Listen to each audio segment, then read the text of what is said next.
Hello, everyone. Welcome to the Unsolved Mysteries Rewatch podcast with your host, Bryan McKenna. Here we are live in the Robert Stack studio. I'm back. I haven't talked to you guys in a while because I haven't been watching the show. I have been watching the show. I still watch it pretty regularly, almost every single day. Old episodes.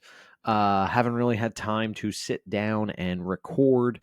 I'm just gonna start doing these more consistently. I know I keep saying that, but stick with me, people. We're gonna do it. I promise you. We are going to keep rewatching these episodes. You know why? Because I looked at my downloads recently, and you guys are still downloading the fucking podcast. I am blown away. So it gives me a reason to do it now. Because now I saw the downloads. I hadn't checked them in a while, and I saw them, and you guys are listening. So I will keep on recording. What have I been up to? Doesn't really matter. Been doing a lot of shit, a lot of stand-up. Started taking improv classes. Those are actually fun. Has nothing to do with what we're about to talk about, though. But that's what I've been up to. You can also email me, brian@brianmckenna.com, if you want. I know there have been a couple updates on past episodes. I mean, they solved the crime of Jack the Ripper. I mean, who gives a fuck, right? I mean, I made fun of that episode basically saying it would never be solved. And then, of course, they solved it an hour later. So if you guys are watching this episode on YouTube, you can see the janky background I currently have. I'm in the process of fixing that. I had to use a blurred kind of, virtual background for this episode because I have someone staying with us and I didn't want to show their stuff. But anyway, I was going to fix that. I was going to put an episode. I'm going to put something in the background for Unsolved Mysteries. That's what I'll do. Anyway, who cares? Let's get into the next episode. What do you guys think? This is Volume 1, Episode 3, House of Terror. I have not rewatched this probably since the original time of the airing of the first season. So I have not rewatched this. I really don't even really fucking remember it. If you guys don't remember it, the quick background is when an aristocrat and his entire family disappear, the authorities unearth, but also don't use the word unearth. I always say unearth something horrifying. Ooh, it wouldn't be an episode unless it was something horrifying. Am I right? Let's dive in. I'm about to start the episode. And again, I always watch the episode live right here. So it's a full 45-minute episode of me kind of watching it and stopping it. So I hope you guys are going to like this. All right, so we're starting it's not America. Oh, yeah, that's right. This was the episode that was all in French. Yeah, let me stop you right there. I hate when episodes are like this. And this is when I hate any show that's a movie, anything where I have to put the subtitles on. Okay. Now, here's the funny part about that. I watch every show I watch has fucking English subtitles. I don't know when that started happening. That's how I know I'm getting older. I turn the subtitles on every time. That's when I know I am officially middle-aged. I'm like, people always ask me, like, Brian, did you watch the new season of, Love is Blind? I'm like, well, I definitely read it. I can tell you that. I read all the stupid shit they said.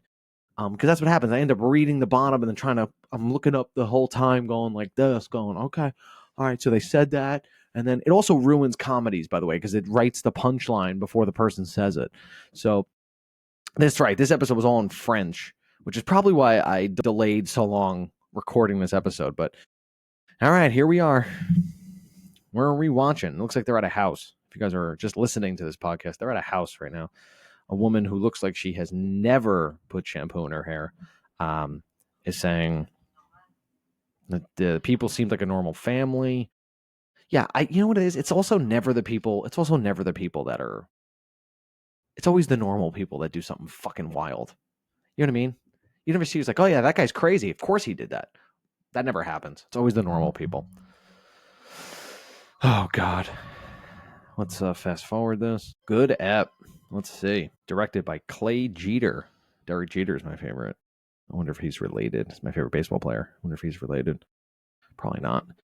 This is Nantes, France. Nantes, France. Nantes is a large city in the French city. Just west of the Atlantic coast. Wherever that is, couldn't tell you. For $1 million, I couldn't tell you where that is. Said it's a really nice city of culture. Does look nice, little Gothic buildings. Said it's very quiet. Middle of town, there's a residential neighborhood. Upper to middle class people. Perfect place for a crime. This is a tough episode to do because I have to really read the DuPont Ligones murders. I don't remember this live. I don't remember hearing about this, probably because it was in French. France. God damn, I'm dumb. A family was killed. That's right. This was a whole family. I'm always amazed that other countries ride scooters so nonchalantly. This is a woman riding a scooter. I don't know. I'm like, that's definitely dangerous, right? Something that no one saw coming, this woman is saying. I didn't catch her name. She said she did the unthinkable. Schumann Boulevard in Nantes. Across from number 55 is where the murder happened. That's where first of all, she said drama. She said this is where the drama took place. Well, I think it's a little more than drama. My wife and I arguing about what to eat for dinner is drama. This is a little deeper than drama. This is after 2011. Okay. People slow down or stop to see what the call. It was number 55 on that street. Now they're showing kind of flashbacks of a lot of flowers. Haunts people who knew the family. Yeah, we know this lady. Let's get into the murder. Who do you guys think? I don't even remember. Woman number 2 saying she knew the family who moved in. This is the woman who looked like she needs some shampoo. She moved in 61 in 1992. They brought up some work. She did alterations for children, for Agnes. She ironed the husband's shirts. Also weird. You see Agnes picking up the kids for school. She said she's to see him. Basically, this is a woman who's setting the scene. This is a very normal family. 4 children, 2 parents. The father, Count Xavier DuPont. Look, anyone whose name starts with the Count is untrustworthy. Going all the way back to fucking Sesame Street. All right? If your name is the Count, I'm like, yeah, I'm good. You've done some shit. All right? You don't get a name like that because you're a good guy. He's a businessman who had some success. He's comfortable communicating with people and quick to laugh. Oh, red flags to me. The mother, Agnes, worked at the Catholic school. They had 4 children, 3 boys and a girl. Arthur, the eldest, very handsome young man. He's 20 at this time. Goes to a private Catholic college. All right. Tomas, who's 18. He's a shy boy. He studies musicology. That doesn't sound real, right? Anne is the daughter, 16 years old. Models for mail order catalogs. Probably mail order bride at some point. She's the best student of the children. It's always the first daughter is always the best student. They all went to the same high school. Benoit. Oh, no, Benoit is the youngest son. Okay. There's seemingly a golden family with not one lock of golden hair. All right, so they got a lot of money. April 11, 2011. It's a Monday. She said she sensed trouble. Something that was troubled. That's what the woman who was ironing her shirts. She discovered the house was closed up. She saw a note in the mailbox and it said, "Stop leaving mail there. Return mail to sender." She saw closed shutters. I'm going to try to read this here. So the woman called the police April 11th, check on the house. And then by April 13th, the police were called and they're checking on the house then. Okay. The local police, they're checking the house. They're looking in, just a home visit. Make sure nothing out of the ordinary. The front door is locked. Thank God, I guess. Shutters are closed. I guess I can, I had my headphone off so I can hear. I don't understand one word in French, so I guess that doesn't fucking matter. Put your headphones back on. So the bedrooms were the sheets. They were the bedroom. All the sheets were removed. Some closets are open. And they said everything seems normal. He left his CPAP machine. How far are you going to get without that? Fuck, man. So many people have that now. It's like, where are they going if they don't, you can't disappear without your CPAP machine. It's like, do you know what it takes to get that? She said, okay, so some cars are there. The only thing missing was the C5 car, which I guess is too small to fit all of them. Yeah, the police are, yeah, so the woman who called is kind of being like, yeah, I asked them, the police to come. They basically said that she was crazy. So then by April 14th, letters are starting to arrive to people's houses. They've been addressed to friends and relatives. The letters said, okay, well, as you know, I've had links with the U.S., and we are being locked. The Americans have recruited me and transferred to the USA to infiltrate an international drug ring. This will be hard, but you won't see us for a long while. No emails, text messages, no phone. We're going to change our identity to be under protection. We won't be contactable at all. In fact, he was a spy as a U.S. drug squad, the DEA. So basically, this father, is telling these people that he sent letters to all friends and family, all basically letting everyone know that he was part of the DEA and that he would be disappearing. Yeah, I mean, that's kind of a red flag. He's well-known, respectable. Agnes goes to Bible study. They go to Mass on Sundays. They are not the type to lie. Oh, I think somebody be a lying, though. So they're spies to the DEA. The whole family, even the 16-year-old, basically says, keep it a secret in the letter. Hey, everyone. Hello, everybody. This was Bruno, Xavier's friend, is basically saying, he says he can hear his voice saying hello in the letter, the way that the letter is written. He says, it's definitely Xavier. I can hear him saying it. This guy's funny because he's driving his car. He's complaining about traffic. It's like, I get it. Said he met Xavier in the mid-70s. Known him since he's 16 years old. They've been best friends right away, him and Bruno. Bruno and Xavier, the Count. Guess they live in the same area. First floor with the room. And he said he's basically showing where they lived with Xavier because he's known him for so long. I didn't know the French drive on the right side of the road. That's good to know in case I ever got to go there. I was just in Italy in September, and that was like they drive on the right side, but I was nervous they drove on the left. But I'm gonna sneeze. Hold on. Oh God, many aristocratic families still live there. They're all from that world. I don't know. I don't think I'd ever want to be French. French are assholes, as they said in Dumb and Dumber. Xavier's family was very prestigious. Okay. Xavier's father was a count. Ooh, the count. That's where the name comes in. He was Count Dupont. I don't trust any of that shit. His family had been musketeers in a castle in the center of France. The signet ring of the family with the family motto. He had a ring basically with the family motto. All that is very important, especially to Xavier. I don't trust anyone with those names. Count, King. I don't like any of that shit. He says he met Agnes in the 80s. He was a handsome guy. 20, felt crazy in love. She was 16 or 17. Ooh, all right. He was 20, she was 16. Okay, not weird at all. 16, 17's okay, but 16's a little odd. I'd be like, hey, man, figure it out. But Xavier longed for adventure. He wanted to seek new horizons. So Xavier broke up with Agnes and left to go traveling. Yeah, it's tough to leave your high school girlfriend behind. He returned a year later. He found Agnes had become pregnant by another man. To Bruno's great surprise, he chose to marry Agnes and keep her baby. Okay. Adopt him and give his name Arthur Dupont. Which in that area of Versailles, they just didn't do that. He didn't marry a girl who had a baby outside of marriage. So, okay, so the oldest one wasn't his. The friend's basically saying how Xavier, it was a very good thing that he did that, basically. And they built a family. They were beautiful, not your everyday family.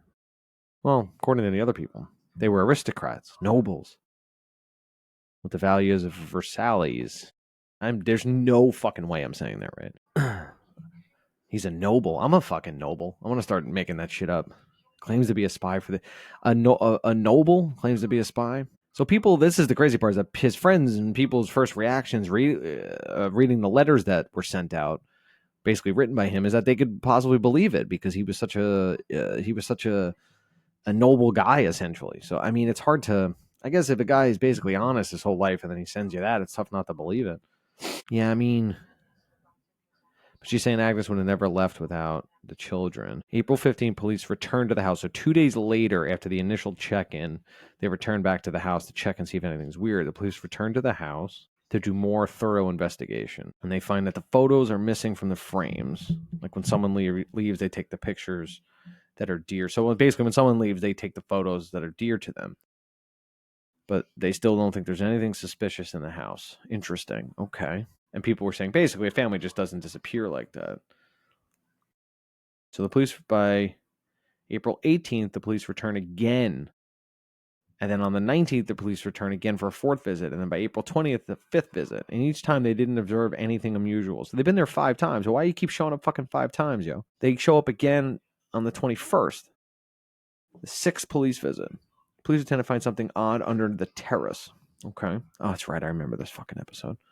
Now I do. How would you know to look under the terrace, though? So the police are looking underneath basically the deck of the backyard. And they go through. Looks like they're ripping up some dirt. It looks like there's like a panel of wood with some dirt of it over it, and they pull it up. So they had a press conference saying that they were a little. The police had a press conference basically were saying how it's odd that a family would just disappear, and then midway through the press conference, I guess they got a phone call, and they were digging on underneath the deck, and then they discovered the plastic bags, large trash bags bound up with tape, and they cut them open. My God, this happens every time I'm on a goddamn podcast. I can't. And the district attorney says they're just going to delay it. They knew something important had happened when they're delaying that. They open up the bags underneath, and bodies were discovered underneath the terrace of the house. Okay. Excuse me. Can't clear my throat. Well, yeah, they're basically saying how unbelievably shocking it is, really terrible, it's hard to take. Yeah, that's all true. And Bruno says he's watching it live on TV. It's a horrible tragedy. It's like, yeah, of course it is. And then they find them all wrapped in blankets and duvets, seemingly from the bed. They're all tied up and put in plastic bags. I mean, this is a brutal fucking murder.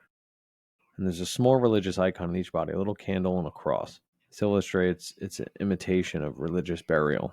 Okay. So whoever it was cared. Whoever it was cared about their body. It's as though someone carried out a burial on a Catholic. Yeah. Someone who's Catholic, that's for sure. Body of Agnes and then the 3 children. Even the 2 dogs are in the same grave. That's brutal, man. And in a separate grave, the body of Thomas. But one is missing. Xavier.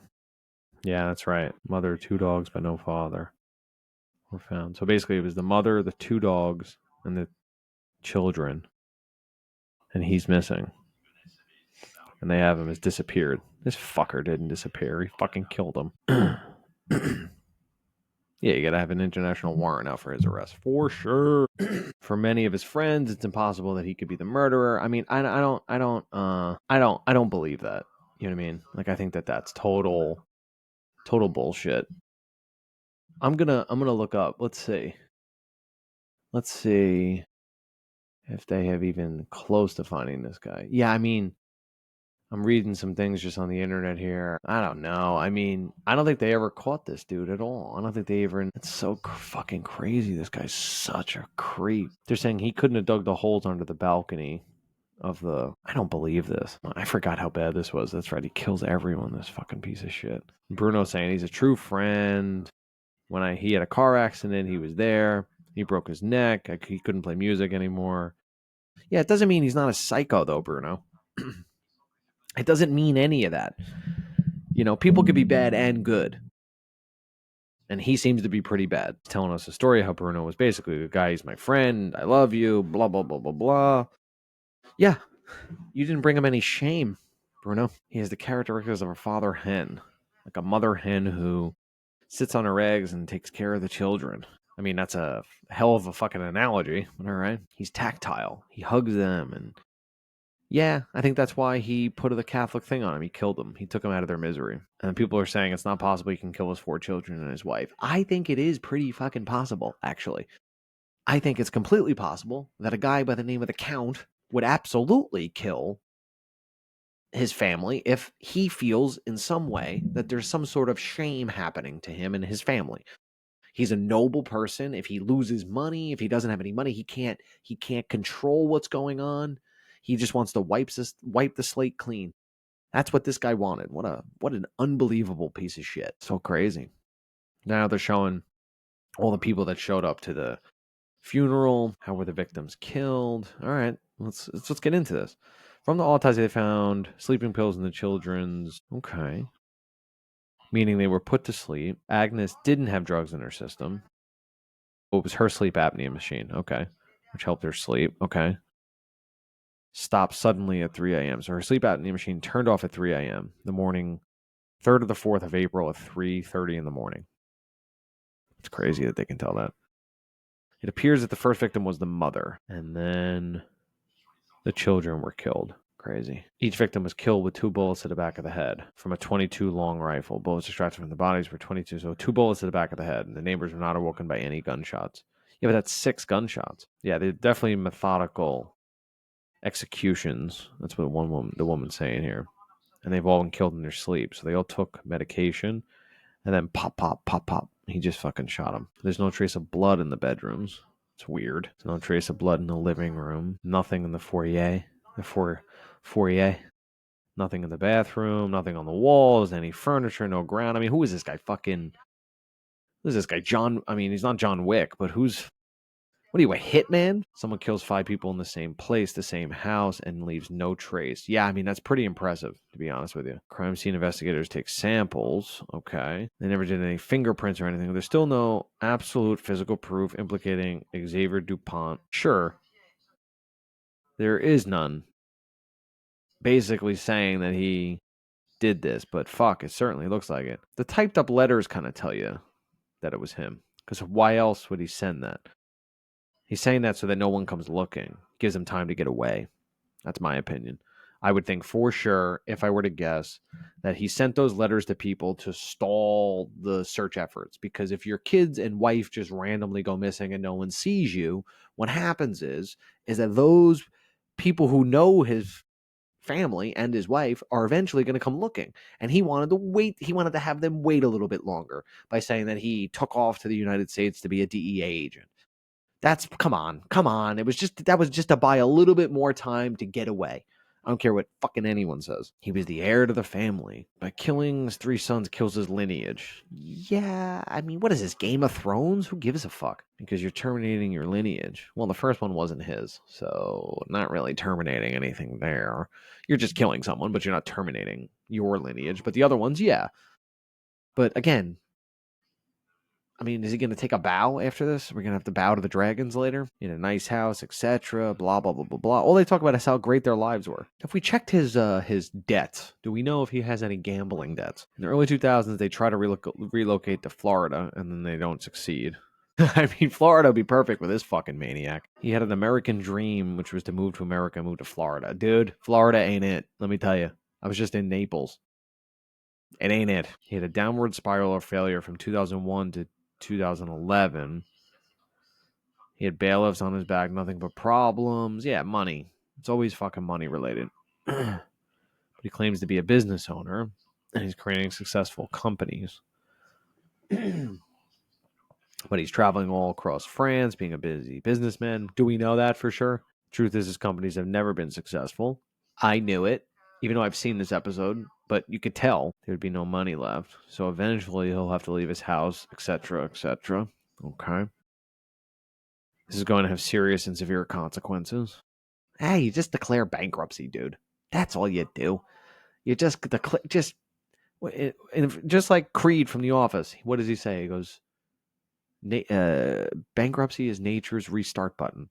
Right? You just fucking declare bankruptcy. He's very vain, they're saying. He's very proud. He doesn't want to lose his face. He doesn't want his children to find out he's got no money, that he's ruined. It's like he was on a mission to save his children from disgrace, from finding out their father didn't have life. I mean, a lot of people's fathers are fucking losers. Honestly. I mean, most people's fathers are losers. You know why? Because I have friends who are fathers and they're losers. But they're going to tell their kids that they're great. But they're losers. So it's like, it's really, that's what that guy doesn't understand. The count. This is the problem with these types of people. So 3 months before the murders, January 20th, Xavier's father passed away. Okay. And someone's saying, who is this? Michael. He was a friend of the Count. I wouldn't be able to be serious if I knew like a Count. So the father, Hubert, had died from a heart attack. And the apartment had to be cleared out. Okay. And Xavier tackled it, namely by sorting through his father's personal belongings. And he was interested in, apparently, to recover a ring that had belonged to his father, probably to pawn it. It was the Count's ring.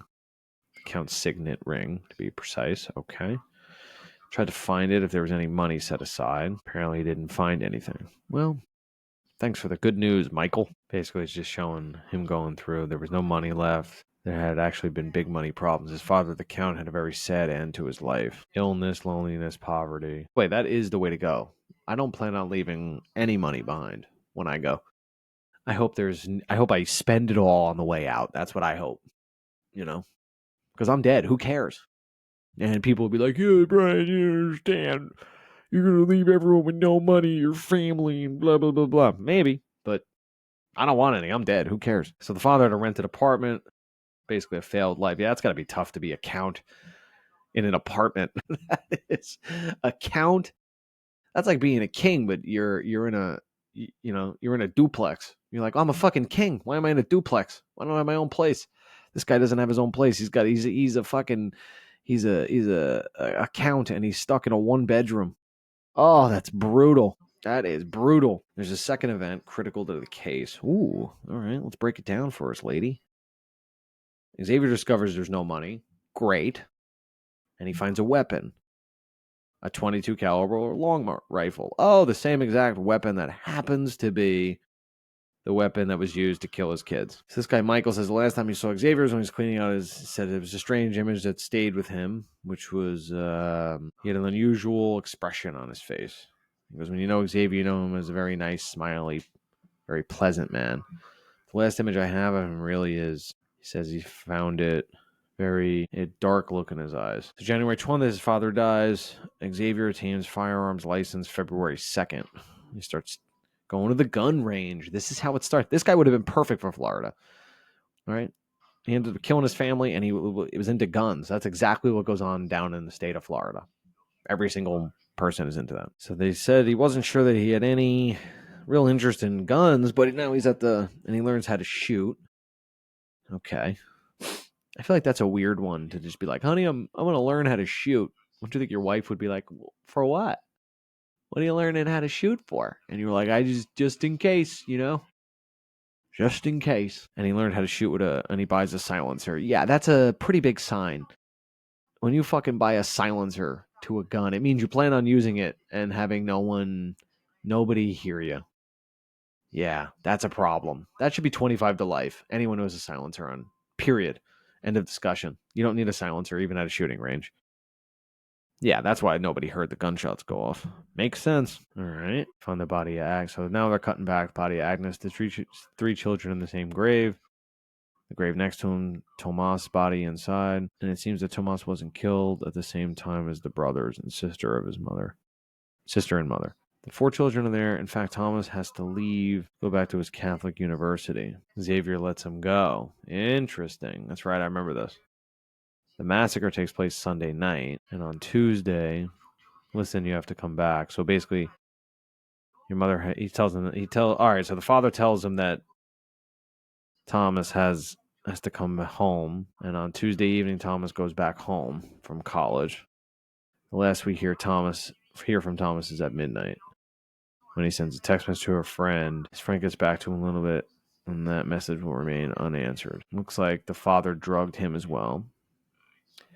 Okay, this is out of control. And he buried him in a separate grave because that was the way to do it. I do believe he hesitated to kill him. Tomas was the eldest, technically. So he was the heir. He would bear his name. He's saying he was definitely hesitated. Because he was the nobility that was going to carry on his lineage, I'm sure. Once he found out what you did, you piece of shit. And this person seems to believe that they hesitated to kill him. I don't think he did. I just think he fucking knew what he had to do. That's what I think. I don't think he hesitated at all. I mean, that's a lovely story that you want to believe that he hesitated. I don't think he hesitated. So the police search for Xavier, the prime suspect.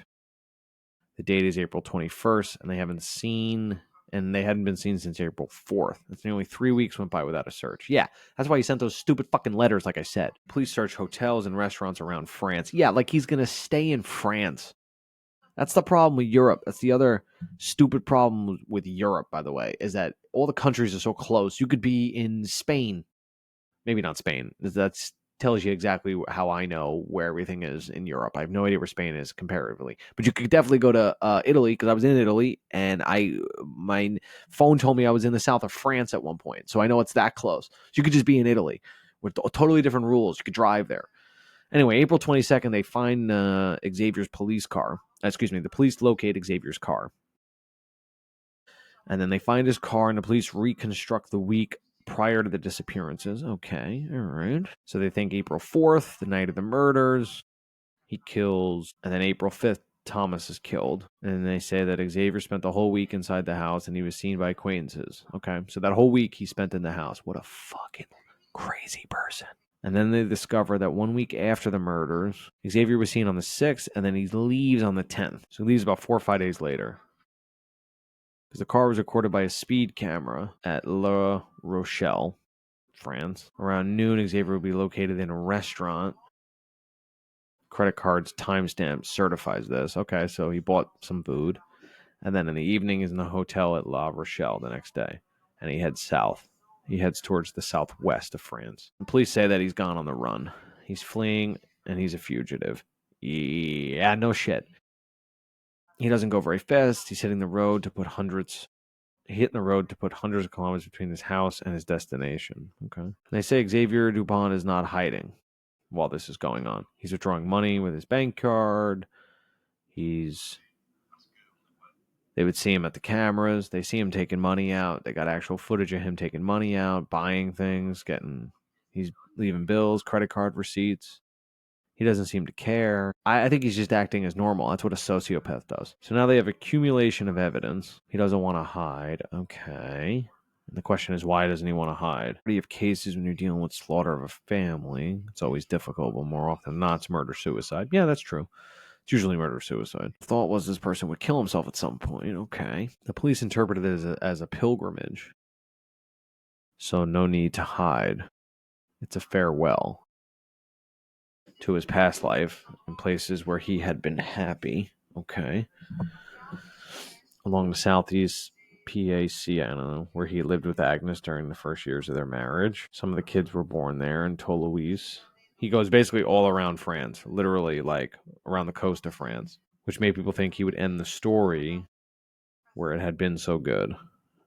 Yeah, it's not a bad way to think about it, I guess. His last known stop was in some place I can't even remotely pronounce. Rue Cuber, and he spends one night at the Formel Hotel 1. And that's where they recover the CCTV images.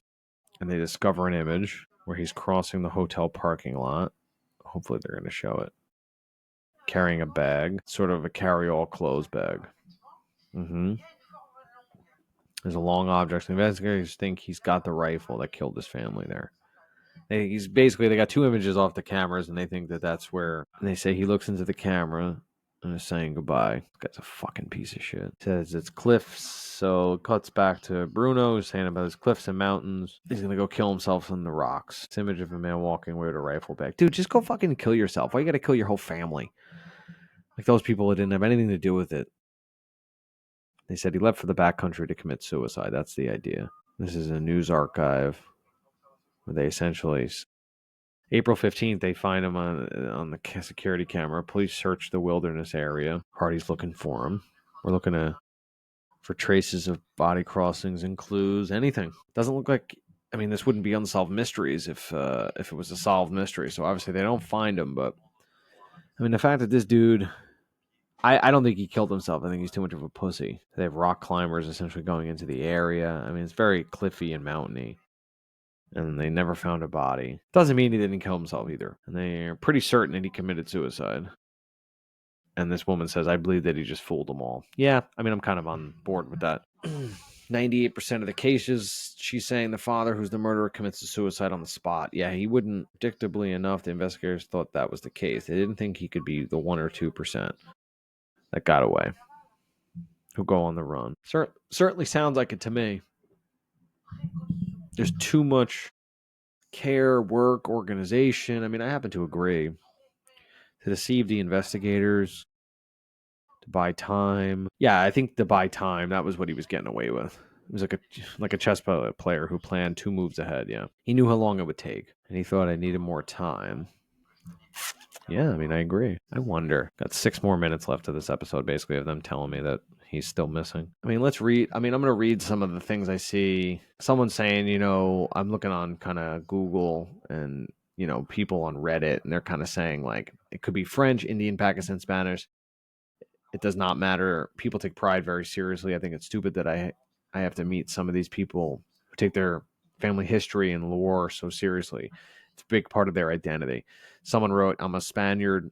I once worked with a coworker from northern Spain. She has no title, no money. They once had a huge rift in the family and was an uber important family heirloom. And basically they didn't stop, they didn't talk anymore. There was I don't even know who this is, but someone says, John List did the same thing to his wife and kids and mother and fled town until caught 20 years later. Fear of being poor. I don't know who John List is. He sounds important. Yeah, I mean, look, anyone who kind of has financial issues and kept it hidden from the family, it certainly looks like, this would be something that, that's what this guy would do. I don't. Who the fuck is John List? John List. Let's look this up. I have no idea who this is. John List, murderer. Okay, he died in 2008. Blah, blah, blah, blah, early life murders. John List murdered his entire immediate family using a 9mm handgun. Blah blah blah. Oh, a 22 caliber. School. He shot his wife in the back of the head. His mother, who was 84, above the left eye. His daughter and Frederick, 13, ran from school. Shot each in the back of the head. After making themselves lunch. Didn't want to do it on an empty stomach, I guess, John. List drove to the bank with a close friend of his and emptied the accounts. Okay, all right. So, I mean, it is possible that these people, that's the thing about, these types of, kind of murders, is that it's tough. It's tough really to listen to because, these kids seem like good kids and you took their life away. And it's like, for what, man? Because you're a fucking loser? Because aren't successful and you can't live up to being an account. It's like these are tough, man. This is I guess every episode is tough. I feel like I say that a lot on this podcast. They would have been fine. That's the thing that annoys me, is that they would have eventually been fine. They sounded like they were good kids. Someone's saying here, most of the French aristocracy, is that a word? Aristocrats have been mostly middle class for literally centuries. I haven't seen this documentary yet, but the DuPont family was never rich. He was an upper middle class guy from a traditional Catholic family. So someone's saying that there was a different podcast. I guess I'll give him a shout out here. There's a really good podcast called Case File that covered this mystery in a lot of detail and show that the show didn't cover. Worth a listen if you're interested in the case. Someone said that they listened. There's no way Xavier isn't responsible. I'm disappointed at how much detail the Netflix series leaves out of the episode. In addition to the letters, Xavier withdrew his kids from school and gave excuses to teachers and employers to why his family would not be around anymore. Yeah, I mean, that's kind of a pretty clear. If that's the case, if he did that, then for sure. I also agree that the next person wrote, I felt like Netflix was pretty clear that he did it. I think it's pretty clear that he did it as well. I mean, the guy goes on the run. He's fucking waving at cameras. Yeah, I mean, I'm pretty sure the guy did it. I'll read this last piece of information here because I think it's probably interesting for you guys. Xavier had some fringe religious beliefs, flip-flopped on his position on suicide and Catholicism in discussions with family member Crazy and Dead, had affairs and would ask partners for loans, had a court case open against him from an ex-lover for repayment. I think he mentioned considering suicide so his wife Agnes could get insurance money, since bank records showing that they were making 5,000 to 8,000 euros a year and were like 3 months behind on rent, not to mention all the tuition costs. So they had squandered her inheritance money. They were broke. Agnes, under a pseudonym on an online forum, expressed concern about her husband's behavior and him stalking her online activity. She admitted to an emotional affair that he obsessed over. Xavier's sister also kept a blog about the case until around 2013. It also mentioned how Xavier went to clean out Arthur and Thomas's college rooms after the murders had been taken place, and Thomas's stuff was found in a nearby dumpster. The most interesting thing to me is that Agnes had told a couple of friends in the weeks before the murders that someone was out to harm her and Xavier, and she was afraid for their lives. afraid for their lives. She changed her phone number, email address because of this. It makes me wonder if Xavier had told his wife and kids the DEA story and they were preparing to relocate when Xavier killed them. It would explain some of the weird behavior of the family members and the last time that they were each spotted. Yeah, I mean, look, let's be honest. This definitely sounds like a very simple case of someone who killed his whole fucking family because he's a loser. That's what losers do. They give a shit about stuff like that. Look, man, I get it. I understand, uh, having no money, right? We all have no money. Just move on with your life. All right. I have money in the stock market. Donald Trump's, tariffs have gotten rid of my 401k. I'm not killing anyone. It's like, who cares? It's just money. It's just money, dude. Yeah. I mean, that's upsetting. I mean, obviously this guy had a crazy amount of pride. I mean, it's just, it's really unfortunate for the family. And I really wished a different outcome for them. I do. Hopefully they catch this piece of shit. Again, I hope they catch him soon. Hope I reiterate that enough. I hope you guys, that's the episode. We're done. We're wrapped up. 45 minutes, 52 minutes into this. The next episode is No Ride Home, which is the Alonzo Brooks story. I hopefully will record that this week and get this up. I'm going to try to do as many as I can, go through the entire seasons. Follow me on Instagram, Bryan McKenna Comedy. I'm on there. I will post some reels. I will post some videos from the podcast. I will post anything I can now, because that's the only thing this business cares about, everyone, is how many pieces of content can you put out in a minute. That's what's most important these days. Again, thank you guys for listening. Follow me. Shoot me emails, brian@brianmckenna.com. Any questions about any of the episodes you want me to cover. I am going to start bringing on some comedians as well. I'm going to try to bring people on who I'll make them watch an episode, then we can talk about it. I don't know that I'll do it in this format where I'll be watching, but we'll maybe watch it each separately, and then we'll talk about it and kind of go from there. So thank you guys for listening, and I will talk to you all soon.